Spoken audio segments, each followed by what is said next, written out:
Hello, this is Dr. Eduardo D'Alessandro from São Paulo, Brazil.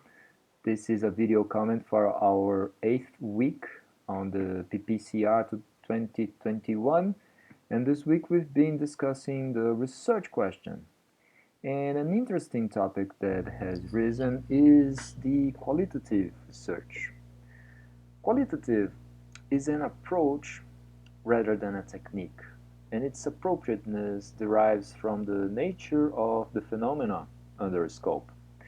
The aim would be to understand the human experience, the behavior, emotions, perceptions, actions, and meanings. And these objectives are very difficult to tackle, but this should be seen as a challenge rather than contributing to the upfront discard of such approach. Qualitative research is very suited to take place on situations where there has not been previous studies before or where major knowledge gaps persist, and maybe situations where a new perspective is needed. Qualitative research questions should include verbs, action verbs like understanding, exploring, interpreting, constructing, and also 5 elements out of 6 of expressions like who, when, where, what, why, and how. You should include 5 of these and try to find the 6th one through your research. Well, the downfalls of qualitative research include sampling, starting with size, for there is no ideal size for each type of question, and the ideal is for you to keep including subjects until no new information arises. Uh, Sampling will always be a problem in qualitative research, for there mostly be methods that are non-probability sampling methods. Also, the subjects tend to not want to participate in this kind of research, but it's a lot of interviews and it takes up a lot of time. Also, you have lots of bias, the Hawthorne effect. People will act differently, maybe just because they know they're being interviewed for research. You will have also the observer expectancy effect, where the researcher wants to hear what he wants to hear. And also the interviews will be on an artificial scenario, and this may also introduce bias. And one subject that caught my eye is that qualitative research is being quite impacted by the big data era, because algorithms seem to be able to extract lots of data from text, pictures, videos, and audio records, and they can process such data to identify trends.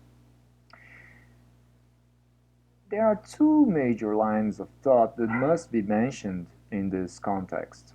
The first one is the positivism that understands that measures are independent of context. They are clear, replicable, and comparable. This is very suited for quantitative research, while qualitative research follows the interpretative positivism that believes measures acquire meaning only when in interaction. It all depends on the context, and there are no universal measures. Well, the big data era is giving rise to what is being called Dataism, that hugely values data, with sayings like, let the data speak, and correlations are as good as causation. Well, this approach should be taken with lots of caution, because if you are unaware of what you are looking for, you won't know when you find it. Well, first, you need to have an excellent theoretical basis to shape your hypothesis that will eventually shape your research question. Otherwise, you may come to lots of data and no conclusion, or worse, you could end up with wrong conclusions. This new big data era gives rise to the necessity of establishing a new actor whose function would be that of a algorithmists, people that would curate, validate, and analyze the quality of computer-driven analysis and output. Maybe we'll need to have sentiment analysis tools that prevent algorithms to increase the differences between social and maybe even reproduce the social process that discriminate based on gender and ethnicity. You will have to analyze the structure and the management of the data archives and how the archival tools highlight the data. For only humans can really understand subtle social context and nuanced interpretative works.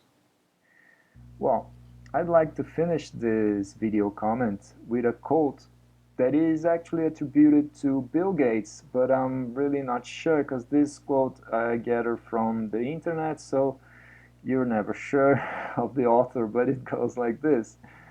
If you have a good process, technology will make it better. But if you have a bad process, well, technology will then only make it worse. Hey, thanks for watching. See you next week. Bye bye.